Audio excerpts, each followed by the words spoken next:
The Jack Benny Program, transcribed and presented by Lucky Strike. Lucky's taste better. Cleaner, fresher, smoother.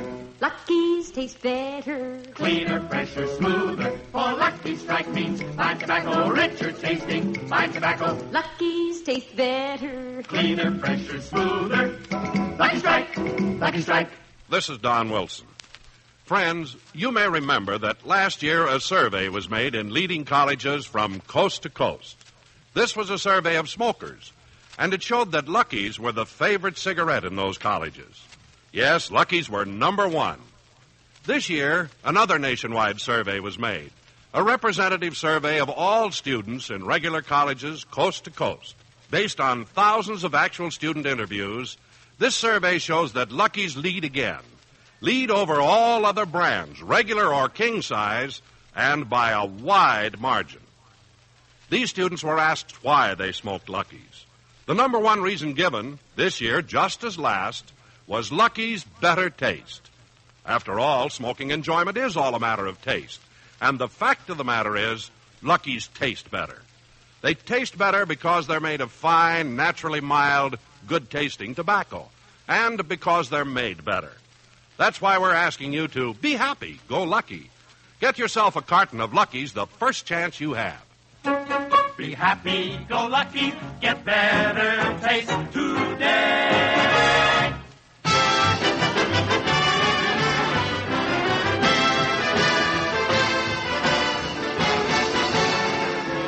The Lucky Strike Program, starring Jack Benny, with Mary Livingston, Rochester, Dennis Day, Bob Crosby. Yours truly, Don Wilson.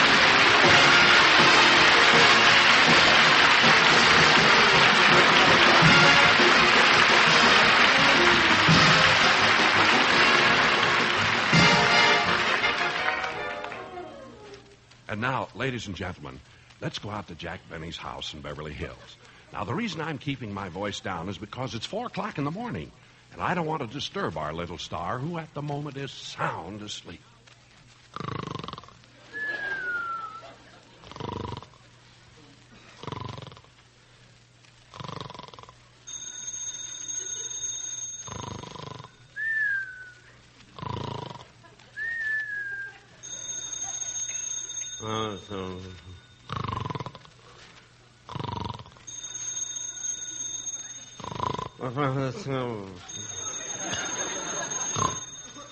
Huh?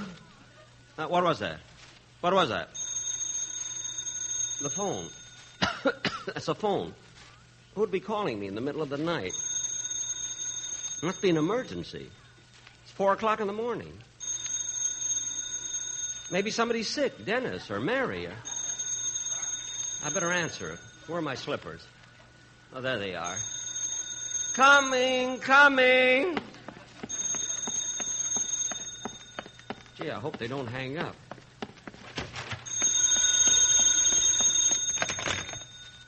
Hello? This is Hank, the all-night disc jockey.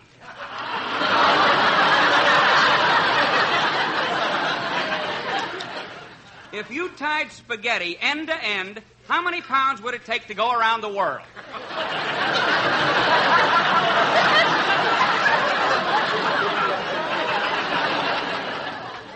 What? If you answer the question correctly, you'll win 2 glorious weeks at Pismo Beach. Now, wait a minute. It's 4 o'clock in the morning. That answer is incorrect. Goodbye.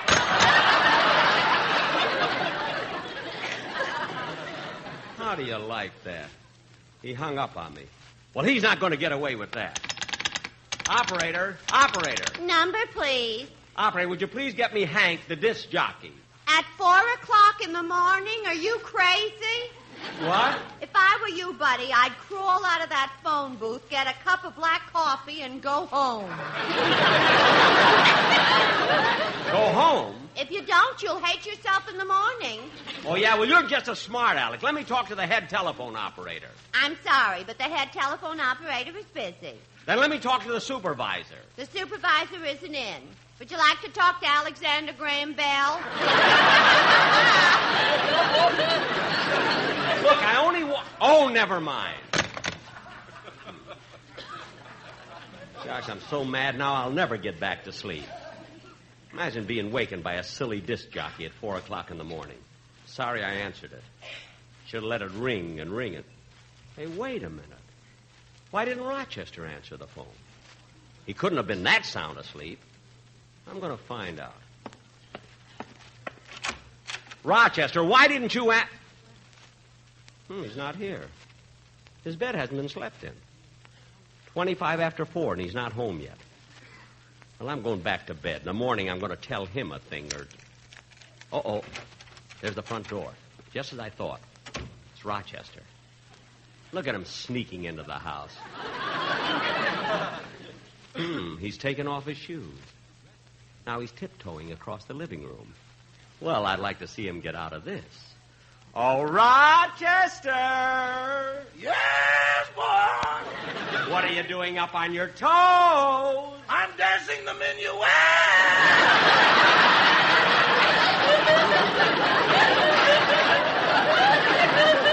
What? Dum dum diddly dum dum diddly dum dum diddly dum. I know the music. I know the music. Roger, what's the idea of coming in at 4 o'clock in the morning? Coming in? I saw you open the front door and come in. Oh, that. Well, last night the club I belonged to had a social gathering, and the president had intentions of breaking it up at 10 o'clock. Oh, 10 o'clock, eh? If that was his intention, what happened? At 9:30, we elected a new president. I thought so. Now, I'm going back to bed. I'll talk to you about this in the morning. Now, go to your room. Yes, sir. Good night. Good night, good night. I hope I can fall back to sleep. Can't get over that disc jockey. There ought to be a law against doing a thing like that. Now that I've been up a little while, I don't feel sleepy. Matter of fact, I feel good. A lot of people get up early in the morning. Some of them even take long walks before breakfast. They say it keeps them healthy. Maybe that's what I need, more exercise. I noticed lately that when I tell people I'm 39, some of them don't believe it.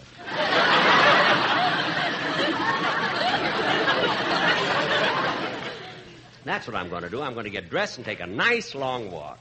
I think I'll call Mary and ask her if she'd like to go with me.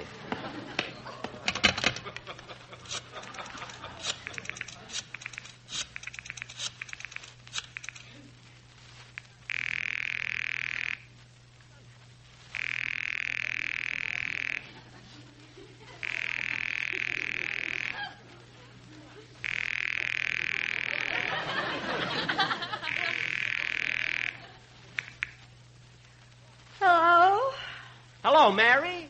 Who is this? Mary, this is Jack. Jack? Jack, what's the matter? Nothing, Mary. I just called to ask you if you'd like to go for a walk with me. Walk? Jack, what time is it? 20 minutes to 5. 20 minutes to 5? Yes, Mary. I figured if we walked down Wilshire Boulevard and headed east, you see, we can see the sunrise. Jack. What is it, Mary? Let me talk to the man.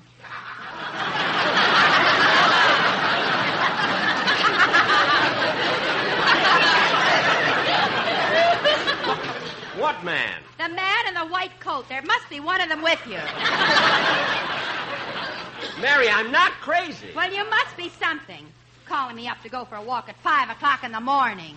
I told him to get a cup of black coffee and go home. Operator, get off the line.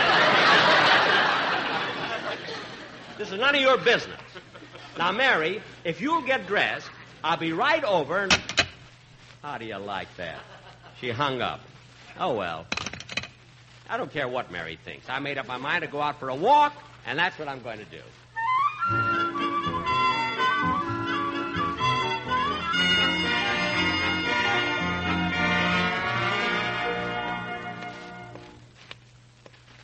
Gosh, I've never been out so early in the morning. The sun hasn't come up yet.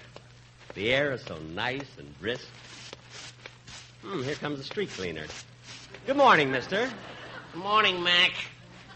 I can see now why the streets of Beverly Hills are so clean. Thanks, Mac, but that's what I get paid for. I pick up papers, leaves, rubbish. Anything I find lying in the street, I pick up and put in this barrel. And then I take it over to the city dump, and I... Hey, wait a minute, Mac. You can't take nothing out of that barrel. But he's a friend of mine. Remley.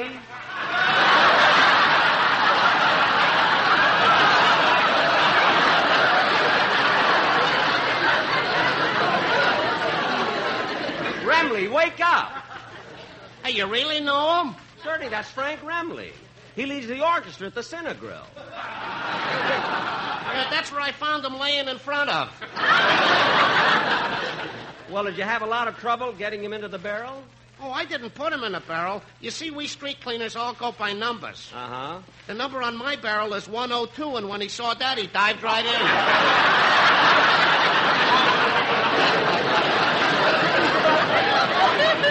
Oh, yes, that's his favorite beer. That and 101 others. Anyway, it serves him right. Take him to the city dump. I did that yesterday, and they refused him. Well, try. Well, try again. Okay, so long, Mac. So long, so long. Gosh. Since Remley's become a celebrity, things are really different. Now they pick him up. They used to sweep around him. I can't understand why Mary didn't want to take a walk with me. See, at 5:30 in the morning, you see things so differently. After the sun comes up, I'm going to walk back home and eat a nice big breakfast.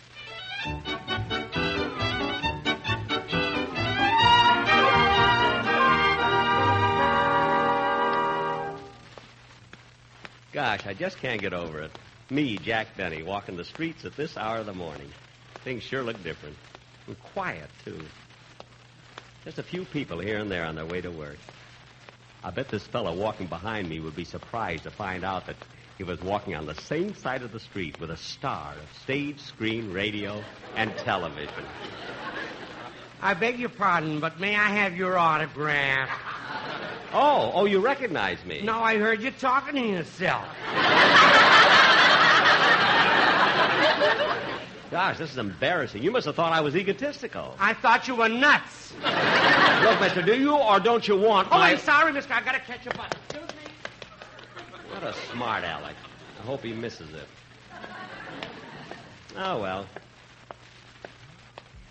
A kiss on the hand may be quite continental, but diamonds are a girl's best friend. Look at that tin can on the sidewalk there.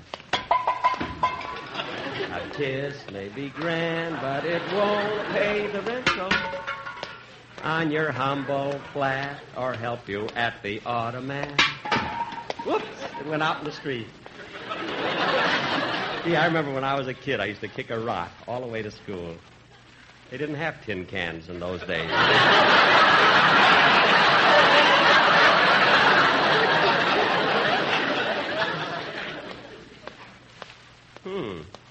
Look at the picture they're showing at this theater. From Here to Eternity. Gee, at 5:30 in the morning, a theater looks so empty.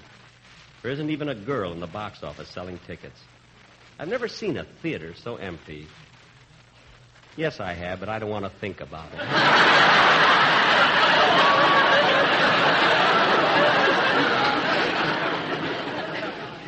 I better start back home now. This walk has really worked up an appetite. Hey, Jack Benny. Bob Crosby. Well, Jack, the sun hasn't come up yet. What in the world are you doing out on the street? I'm just taking a little walk. But, Bob, where are you and Bagby and Fletch and Kimmick and Sammy the drummer driving to? Well, Jack, my boys in the band don't get much time for relaxation, so I'm taking them duck hunting. Oh, is that why you're wearing those red coats? Oh, certainly. That's a safety measure so the other hunters can see you. Hey, that's quite... Wait a minute. Only 4 of you are wearing the red coats. Well, I know. Bagby doesn't have one. Well, aren't you worried? No, piano players are a dime a dozen. Of Bagby's caliber, yes. Well, I do hope you bring back a lot of ducks. Oh, we can't miss. We got the most unusual decoy. I see. Now, when we get out to the lake, yeah? Sammy the drummer has agreed to wade out into the water until just his head sticks out. Well, what kind of a decoy is that? Sammy's head doesn't have any feathers. Well, I know. But the ducks will think it's an egg, and they'll fly down, and they'll sit on it. Oh, I get it. then while the duck is sitting on Sammy's head, you'll all start shooting. Oh, not so loud, Jack. He doesn't know about that part of it. Oh, good. Well, we better get started, Jack. It's a long drive to the High Sierras. High Sierras. Bob, you're heading in the wrong direction. Well, I know, but we got to go down to the city dump and pick up Remley. Oh, yes. Well, so long, Bob. So long, Jack. The day is starting to break. Well, I think I've walked enough. I'm getting a little tired, too. I better head for home.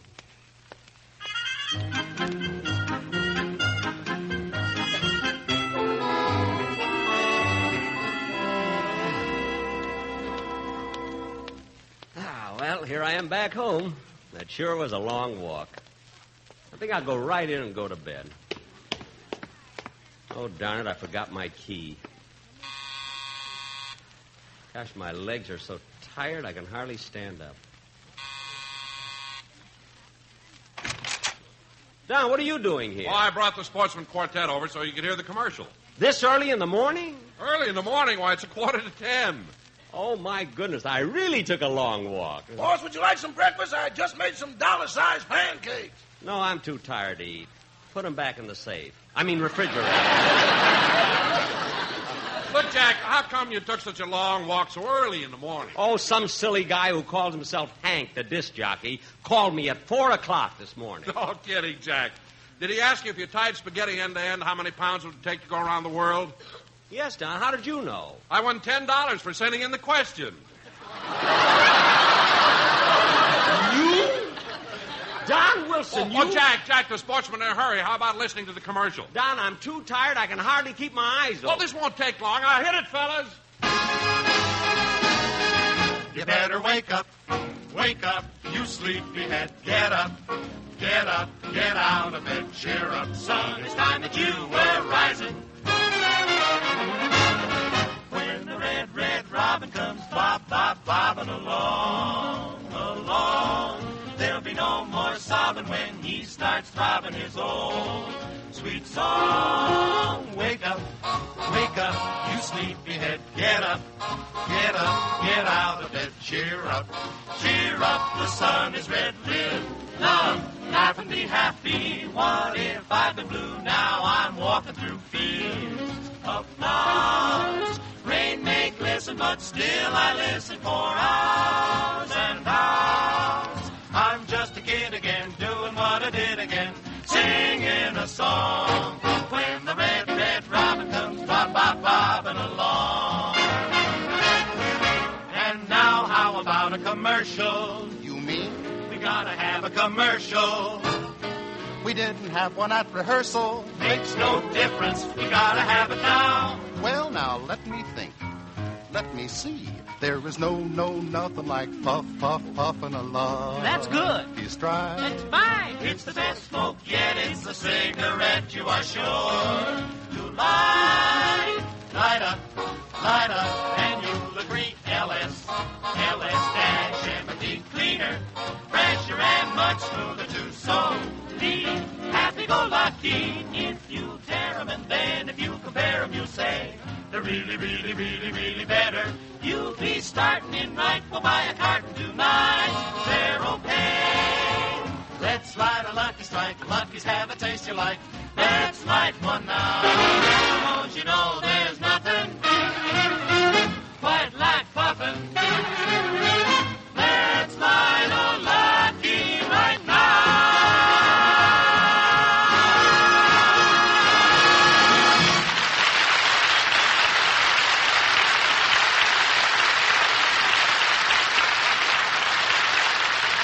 Well, Jack, how'd you like the commercial?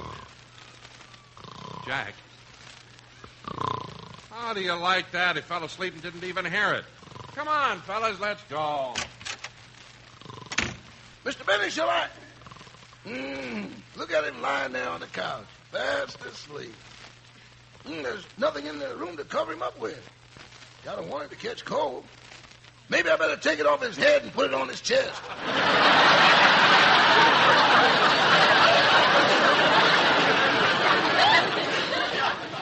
No, I'll just get a blanket out of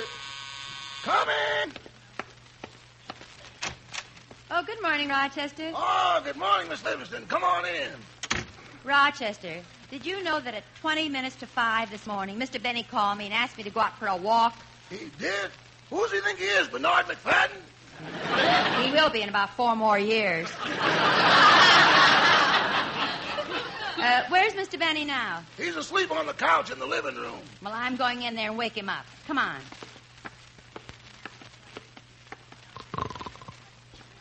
Jack.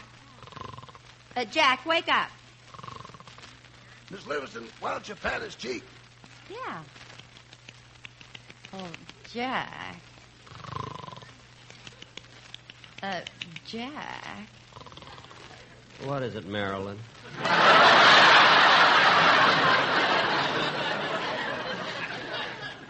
Huh? What's everybody talking? Oh, it's you, Mary. What are you doing over here? What am I doing over here? Yesterday you asked me to go with you to buy some new suits for your television shows.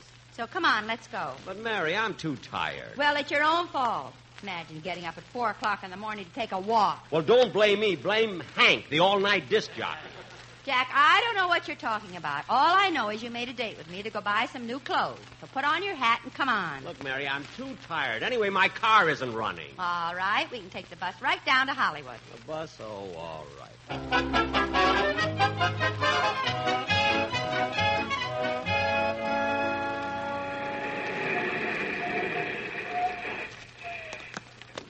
You see, Jack? It only took 12 minutes to get down here. Now, where's the clothing store you go to? Just around the corner. I don't know why we had to get on such a crowded bus. Had to stand all the way. I know. What are you laughing at? You were so tired, instead of holding on to the strap, you just stuck your head through the loop and fell asleep. What's funny about that? At the next stop, a man got on, took one look at you dangling there and said, I know his last picture was bad, but somebody went too far. Mary, he probably just said that for a gag. Then why'd he cut you down? I don't know. I'm too tired to argue with you. Here's the clothing store. Oh, God. Jack, stop yawning. I can't help it. I'm so sleepy I can hardly keep my eyes open. Well, this won't take long. Oh, here comes the salesman. How do you do? Oh, no. Clerk, Mr. Benny wants to buy a new suit. Well, whether he wants to or not, he should. Look, mister, I'd like to get home. I was up at 4 o'clock this morning, and I'm... Very well. I'm sure you'll like both our materials and price range. The price range? Yes, we have some beautiful suits at $28.75 and $29.50. Or would you prefer something cheaper? I didn't come in here for anything cheap. I'll take the $29.50. I'm proud of you, boy. Mary, please. Look, mister, how can you possibly afford to sell suits at such low prices? Oh, that's simple. You see, we have no costly fixtures. Oh. Hey, Charlie, pick up some of those suits off the floor and show them to Mr. Benny. Look, never mind. I don't want those. Very well. Hey, would you like to see something in a sport outfit? A sport outfit? Yes, that's when the